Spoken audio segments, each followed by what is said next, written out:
Hey guys, welcome back to another episode of Hardcore. I'm Chell, and that's Miko, unfortunately, all the way across the world once again. What's up, girl? Hi, Celestina, and hi, everyone else as well. Nice to have you here again. If you watched last week's episode, we recorded that a couple of weeks ago, and we were together in real life for the first time in like 2.5 years, or maybe it was a year and a half. It's only like a year and a half, but still feels like Too long. forever. Yeah, for real. And 3 weeks ago now feels too long ago, which is such a bummer. But we're still making episodes from across the world, so you're welcome, guys. Yes. And today, I'm gonna be super real. This was not the initial topic that we chose for today. I texted Miko last night. I was like, yo, are we recording this week? She's like, yeah, sure. I was like, cool. Look through our list of like running topics that we have. I was like, let's do this. She's like, damn, going hardcore. I was like, you know it. Hence the name of the podcast, Hardcore. Heart, not hard, Heartcore. Anyway, we got into it. We popped on here and we're like, whoa, this is way too intense for today. So we're coming at you with a slightly less intense, but still very detailed topic, circuitry, which I'm stoked about. So that was my rambling intro into we're talking about circuitry. Very good intro. Also, the other reason is that we decided for the other topic to choose a few celebrities, but both of us know nothing about celebrities. So the first thing we have to do is we first have to even get to know the celebrity we're going to be talking about before we can even dive into their chart. That is part of our challenge, but we're working on it. And we will come with the topic that we had chosen for this episode. We will share that with you in the next episode. Little cliffhanger. You're welcome. So with circuitry, we're going to break this down into the three higher levels of circuitry, which are individual, collective, and tribal. And then we'll touch upon like the sub circuitry of each of those as well. Obviously providing examples as we normally do. I'm going to have Miko take the lead on both individual and collective because she can physically experience those, whereas your girl here is just straight up tribal. So I will speak to that from personal experience. So, Miko, start us off, won't you? So the first circuitry we're going to be talking about is the individual circuitry. And before we even dive into that, let's explain what circuitries mean in the first place. So every one of us in the human design chart has more or less of certain energies. As you already know, you have certain gates that are defined, certain gates that are not defined, certain centers that are defined because of two gates creating a channel. And all of the channels fall into either the individual, collective, or tribal theme. And you will also recognize this whenever you're reading about a gate or a channel. You will find that there is a lot of information that relates to these main topics. So depending on the channels that you have, you would first look at how many channels are there and which categories do they fall into. And you can do that by simply, if you're watching this, taking a look at this graphic and identify which channels are falling into which categories. There are also programs out there like Neutrino Design, the app, that provides you this information without you having to identify it yourself, how many of your gates and channels are falling into it. There are also paid versions of this, but if you want to do it manually, which is also fun sometimes, going back to the roots, you can just look at this graphic and identify, okay, first of all, look at the top three, individual, collective, and tribal, before even diving into the subcategories. And then you can see, okay, my 2, 3, or even 1 channel, or no channels is also an option with reflectors, are falling into these categories. And as Celestina has mentioned at the beginning, she is very, very tribal, whereas I am a mix of individual and collective. And that is because I have 2 channels, and both of them, well, one is falling into the individual circuitry, and the other one is falling into the collective circuitry. And then you also take a look at your incarnation cross and see which of these energies are connected to your gates. So for me, it is all individual, and for Celestina, 3 tribal and 1 collective. Correct? Accurate. Yes. So there is a bit of an additional collective energy for you as well. And we also, most of the time, I mean, it's very, very rare that you, or extremely rare that you would only fall into one of these categories. That is really, that's probably even more rare than being a reflector. You usually have a mix of some kind. You usually have some kind of a mix of these circuitries. So you can relate, but when it's a channel and when it's in your incarnation cross, these are very strong energies. So you're going to be able to relate to these themes the most. The individual circuitry that we wanted to start with is then divided into the knowing circuitry, the integration circuitry, and the centering circuitry. So here you can see that it's circuit. I refer to them as circuitry. How do you say it? Circuitry. Okay. Yeah.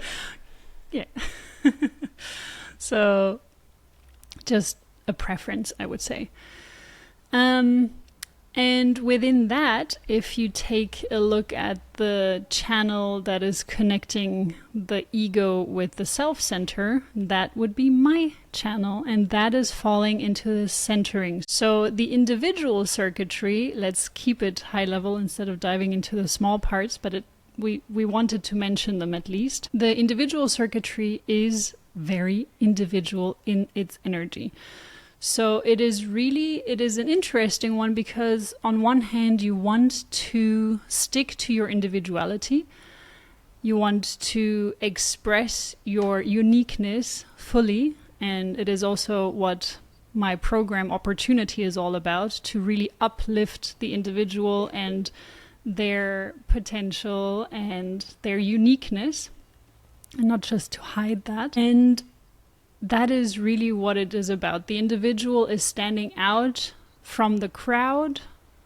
They often do conflict or have a challenge with tribal circuitry because that is very different. It is not about sticking out. At me, bro. It is not about sticking out in the tribe. It is about being a collective. It's about not collective is going to be misunderstood in this context with the collective circuitry, but it is really about being one. And the individual likes to stand out and stick out and do its own thing, often also going against the rules of the tribe, and that can cause a lot of conflict.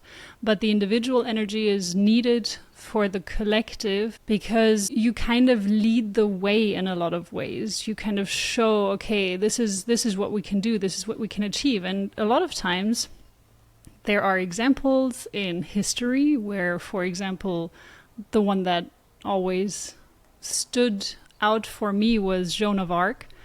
She was someone that is a great example of an individual character that is fighting for what she believes in. Whether or not that was the right or the wrong thing, that's a whole different story.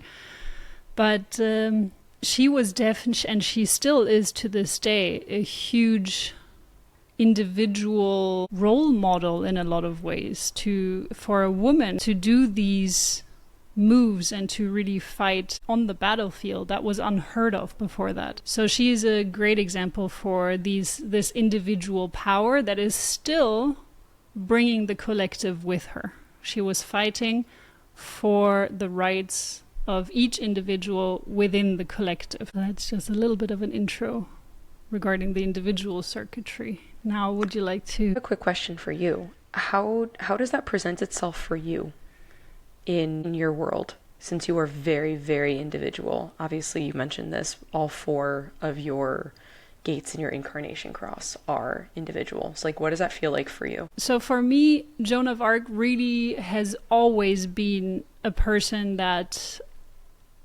I thought was extremely brave, and I looked up to her in a lot of ways. Yes, she may have been labeled crazy because she heard voices or she heard the voice of God, and she did kind of go off the I don't fell off the wagon in some ways. The rails. Yeah, went off the rails. But I was always fascinated by her because, and I think this is very strongly linked to my incarnation cross. So you can see that even as a child, you will be able to relate to the influences in your chart. And for me, the 38, 39, these gates are extremely important. And one of them is the gate of the fighter, the gate of the warrior. And I have this energy also with the 2551 channel. It's also all about being in your own power and taking the craziest risks. So sometimes you know that this is going to hurt, this is going to be painful, this is going to be challenging, but you still decide to run into it with full force because it can lead to transformation. This is what the 2551 is all about.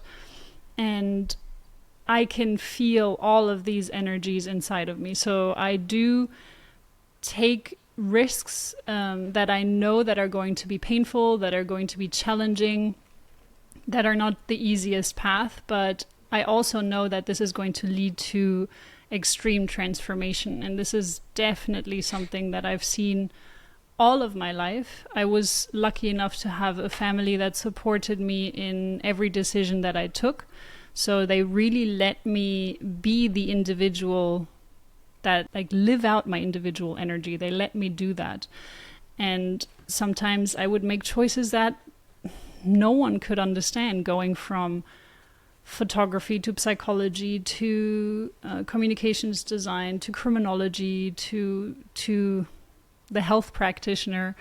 So doing all of these different studies and being interested in such a vast field, it can be very difficult to understand an individual's choices.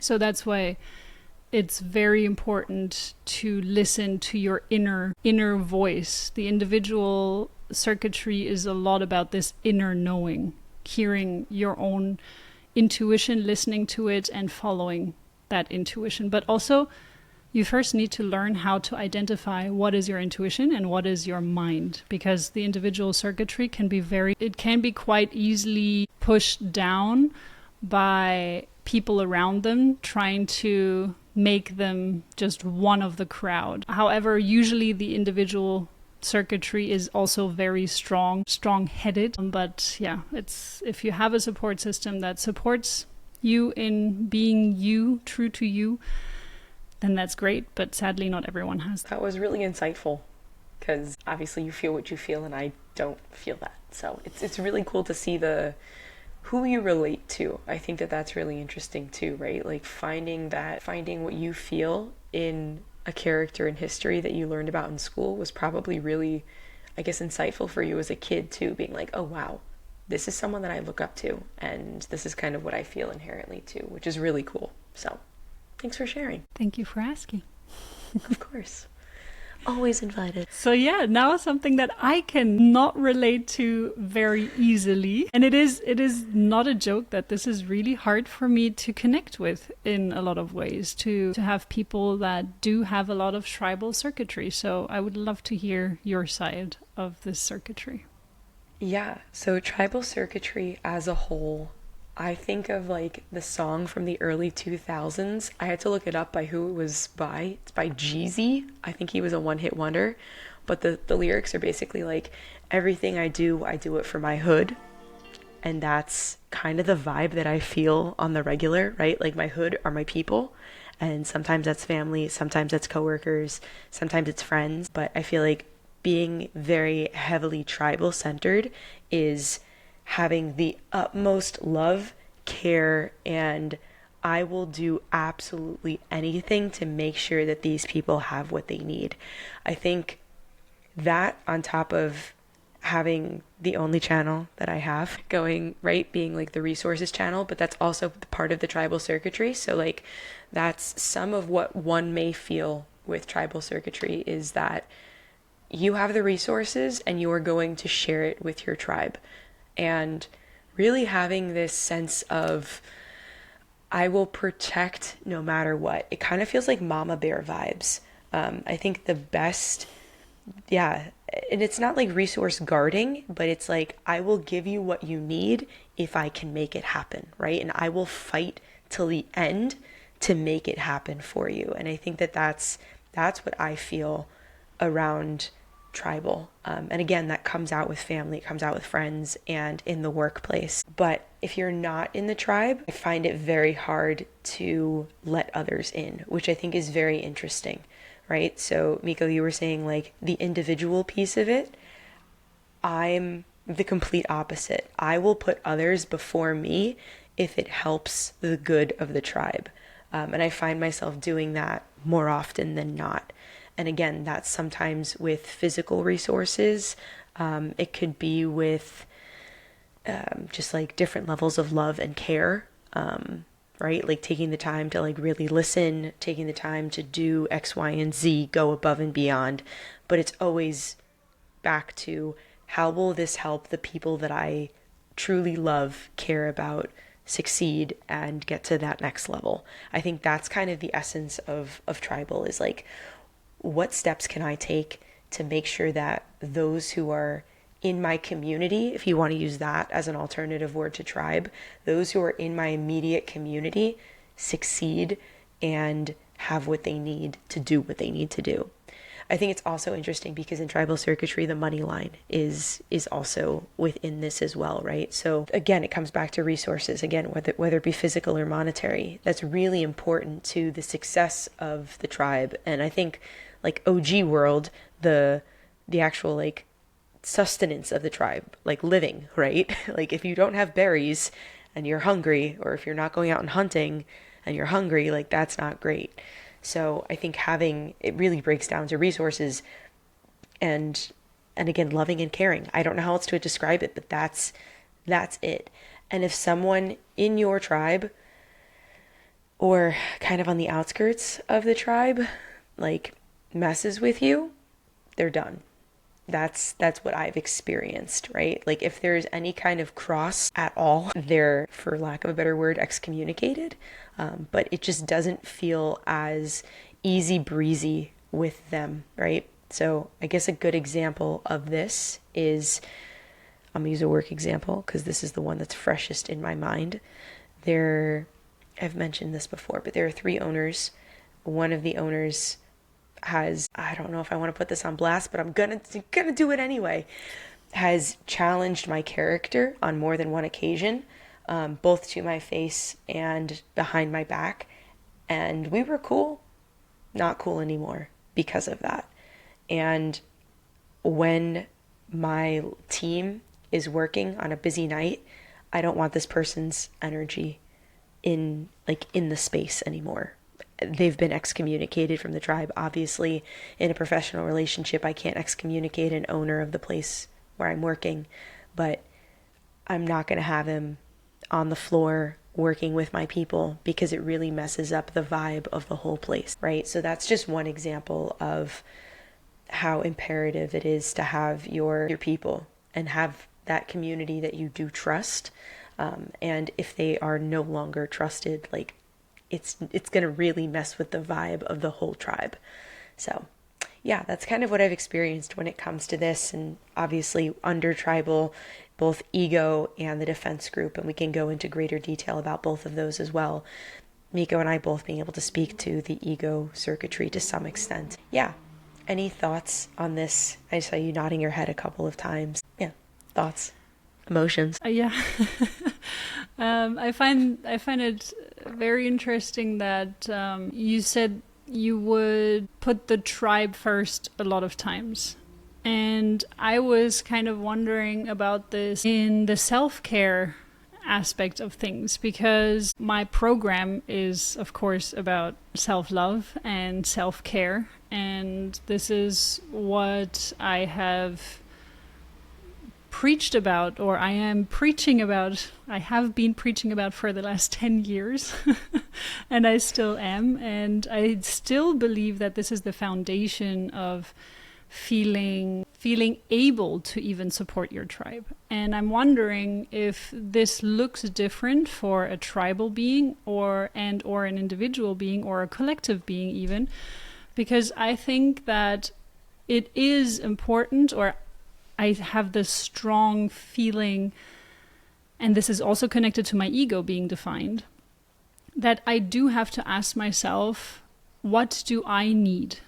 And I don't do this in a way that is egoistic per se, but it can come across as egoistic a lot of times, because I do need to fill my own cup first. I do need to have the energy inside of me to be able to even care for someone else. And I do have the desire to support the collective, each individual within the collective, let's say it this way, because I really would rather work with individuals than with a whole big group of people, because I want each individual to thrive and to live to their potential and to also be able to fill their own cup.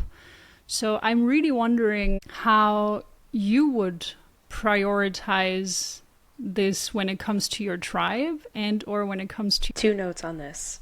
I still put other people in front of my needs when, like, prior to self-care, right? Like, today was my only day off this week, and I decided to take my dog on a 6-mile walk because I know she wanted that, even though I wasn't really feeling walking. Like, sure, I'll go for a walk with her, but like, we went on a really long walk because I know she needed it. So even when it comes to her, I put her above my needs, if that makes sense. Yeah. Do you think this is healthy, like, for you? Probably not.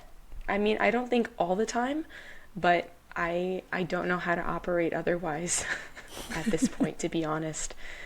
So, yeah, I think it takes a lot for me to slow down. Like, I'm not a bubble bath kind of person. And actually, I'd be very interested to see what David, if you guys are new here, David is my husband, what his circuitry is, because he is like a bath self-care kind of person. So he might have more individual energy. Anyway, I go off.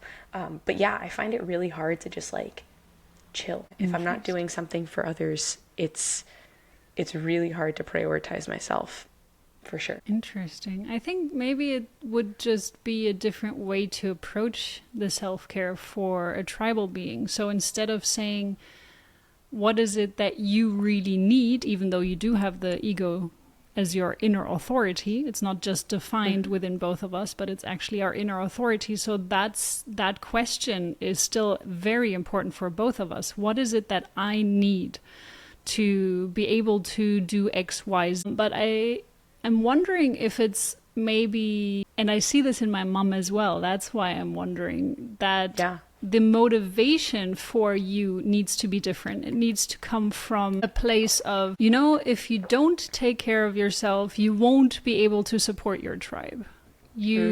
So putting the focus on your tribe for you or for yourself, but to really bring forth this element that if you don't take care of yourself, you won't have enough energy and power and strength to really take care of everyone that you care about. And you're going to be more balanced and more peaceful and more supportive for your tribe. There's a heart pull there. Sounds like a better strategy for tribal individuals. Yeah. Yeah, it's interesting. Who would have thought we would be going there today? Thanks for the free therapy session. Appreciate it. It's also a good insight for me to when working with clients. Yeah.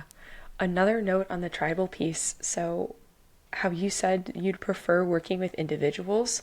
Dude, I hate individual work. Like, I love a good one-on-one conversation, but if I have to like change an individual's like mindset about something, it's fucking horrible. But when I had really small groups of dietitians that I was working with, and it was kind of like a business space / also hippy-dippy human design, open anything kind of space. It was just a really safe space to like express 3 to 4 people max. And those were some of the most, I guess, impactful spaces that I hosted, and seeing people transform in those spaces. But again, they were my tribe for that 6 week span, right? Those were my people for that 6 week span. And that was a game changer. So it's interesting that our circuitry can also affect how we like to work and interact with others as well. I think that's a really cool note. Yeah, as with everything in human design, you have to look at the entire chart and also take into consideration the profile and the other gates and the type as well. So that may also be connected to me being a projector and having the most power when I do work one-on-one with people. Yeah.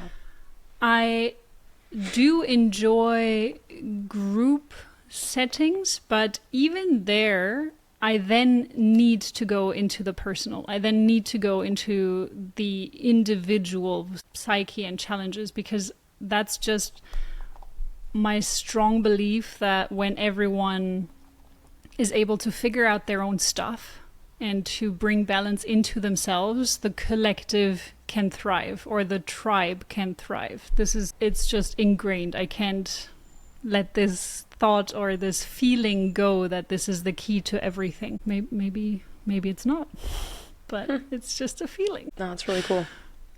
Very cool. So now that we've labored on about individual and tribal circuitries respectively, can you touch a bit on collective circuitry? Words, circuitry. So the collective circuitry is about the collective. So it's about the bigger picture than just a tribe, or quote unquote just. Let's not use that word because it diminishes the tribe, and I don't want to do that. It's basically a bigger group, and it's people that are more estranged to you, whereas the tribe is more about friends and family and just people that you're very close to and that you care for. Whereas the collective is also about people that you care for, but you may not love them. It's a vision that you may have together, or a goal that you may have together. And the collective is divided into the logic and / understanding. And then it's also divided into the abstract / sensing. So the logic / understanding circuitry really is about trying to understand things. It's about applying more of a logical approach to the way that you're understanding the world, whereas the abstract is more about an abstract approach, but also sensory approach to life. And it does have a tendency to look more into pattern, like the logical circuitry has more of a tendency to look more into patterns, what has worked in the past, and what can we decipher from those things that have happened in the past? How can we make this use of this now in the present and in the future? So the collective circuitry is when you're looking at the circuitries or at your human design chart, you will see that the collective logical circuitry starts in the head center on the right of the head center. So when you look at the head center, it's the gate all the way to the right, going down into the ajna, and then it switches. So then it switches to the other side, kind of like the brain itself, because one side is connected to the creative aspects and the other side is connected to logical aspects. And it also switches within our body. So one half of the brain is responsible, so the left half of the brain is more responsible for the right side of our body. So it kind of switches in the neurological pathways, whereas the right side is more responsible for the left. And it's also connected with the way that you see as well, the way that is crossed. So even in human design, it crosses over.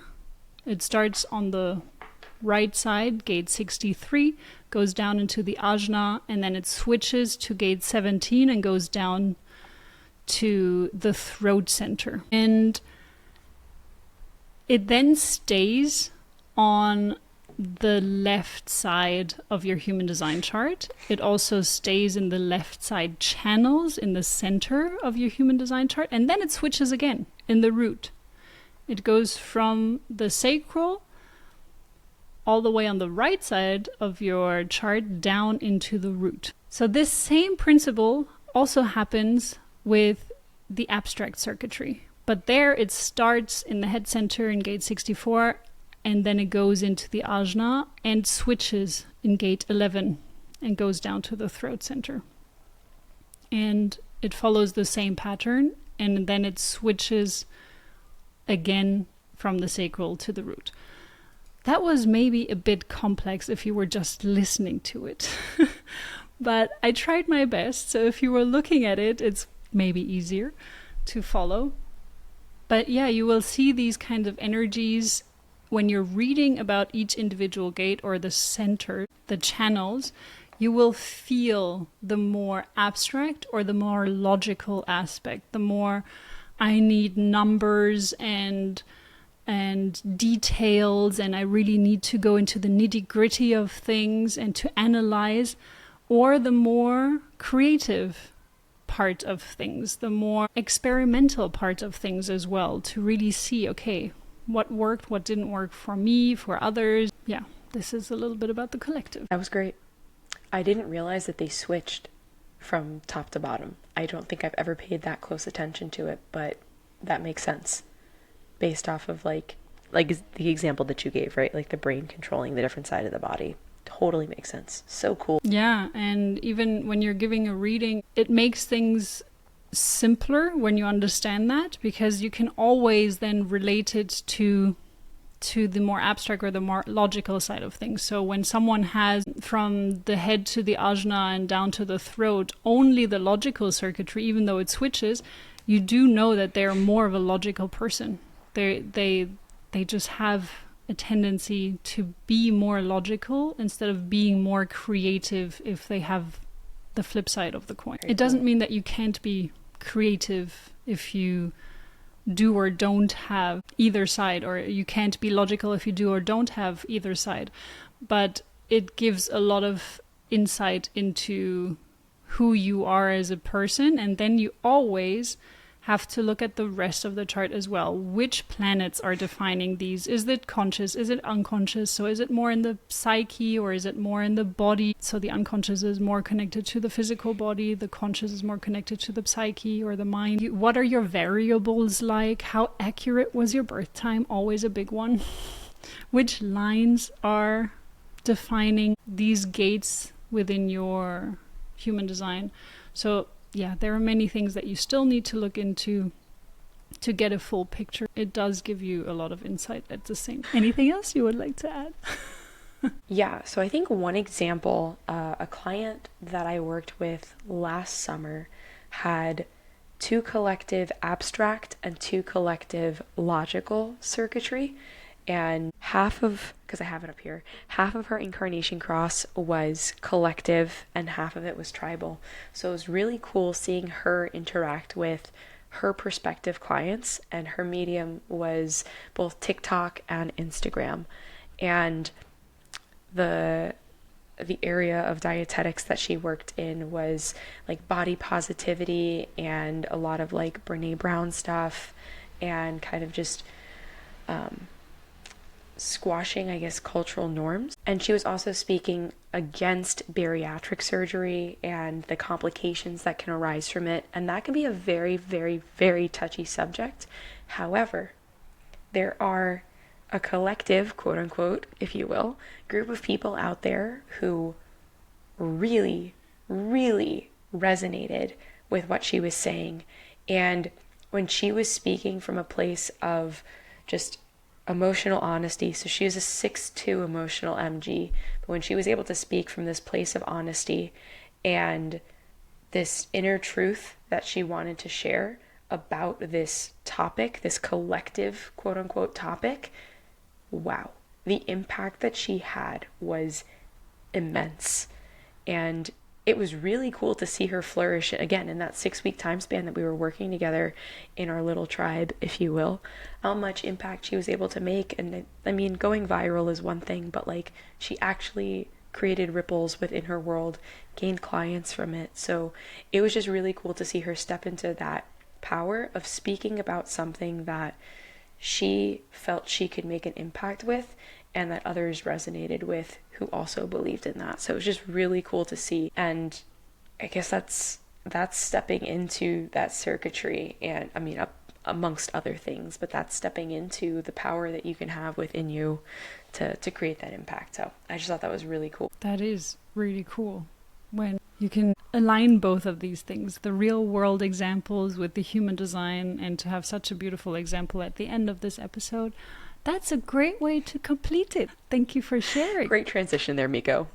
Okay. So yeah, it was a pleasure being here again with you and with everyone else listening as well. Oh yeah, all the flies on the wall to our episode. Yes. So we hope to see you again next time. And yeah, that's it. Cool. Great ending. Ciao, guys. See you next week. Bye, everyone.